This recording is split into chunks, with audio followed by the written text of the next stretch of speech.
Parashat Re'eh. C'est marqué dans la 7e montée. Shiv'at yamim tochal alav matzah lechem oni. Pendant 7 jours, tu mangeras de la matzah, le pain de misère. C'est donc une référence à la fête de Pessah. Et le pasuk poursuit en expliquant Ki bechipazon yatzata me'eret Misraim. Pourquoi on mange la matzah à Pessah? C'est parce qu'à l'époque, c'est connu, on est sorti d'Égypte avec précipitation en emportant avec nous uniquement de la matzah. Alors on pourrait poser une question. C'est pourquoi Hachem il a eu besoin de faire sortir d'Égypte avec précipitation? Alors que juste avant, il avait fait des miracles, les 10 plaies d'Égypte. Et donc tout était clair, c'était lui le patron. Alors si c'est ça, qu'il nous fasse sortir comme des rois, en prenant notre temps, en se préparant, en emportant avec nous des provisions, en réfléchissant à l'itinéraire. Qu'est-ce qu'il y a? Derrière ce détail en apparence technique, il se renferme en réalité des leçons de vie fondamentales pour nous. Première réponse, première leçon, pourquoi Bechipazon? C'est qu'avant cela, avant la sortie d'Égypte, il y a eu le Shi'aboud, l'esclavage. Pendant cet esclavage, les Bnei Israël subissaient un travail constant, oppressant, qui les privait de la moindre seconde pour se reposer ou se ressourcer. Rien. Alors Hachem, il se comporte avec nous toujours mida kenegal mida, en rapport avec ce que nous, on se comporte avec les autres ou en fonction de ce que nous, on a subi. Puisque les Juifs, ils avaient souffert avec de la précipitation de l'oppression, alors pareil, Hachem, il les a libérés avec cette même rapidité. C'est pour ça qu'il y a eu besoin de chipazon.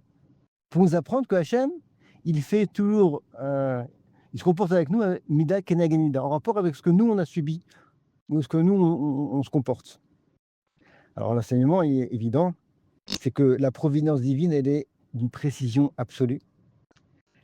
Chaque instant, il est mesuré. Les épreuves, les missionnaires qu'on traverse, on ne les souhaite pas, hein, maladie, parnassa, les enfants, shalom bayis, le travail, etc. Eh bien, c'est jamais le fruit du hasard. Chaque instant, il est comptabilisé. Et à la fin, ça va donner lieu à une récompense et à une yeshua, soit dans le mazé des fois, plutôt dans le bas, qui est mamash, récompense en fonction de l'intensité et de la durée de l'épreuve qu'on a subie. Première leçon. Deuxième leçon, pourquoi Bechipazon?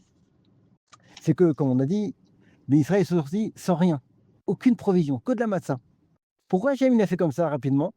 C'est pour nous dire que même si dans le désert, ils n'avaient rien, et ben Hachem il se pourvoit à tous leurs besoins. Même si dans la vie, on est dans une impasse, que ce soit pour un problème de santé, l'ONU, un problème de subsistance, un problème de chambaït, réussite personnelle, etc. Et on a l'impression qu'il n'y a aucune solution. Et jamais il faut faire Yush. Être conscient qu'Hachem, il est derrière. Hachem, il peut tout. Dans le désert, il a pourvu à la parnassa de 3 millions de personnes sans aucun problème.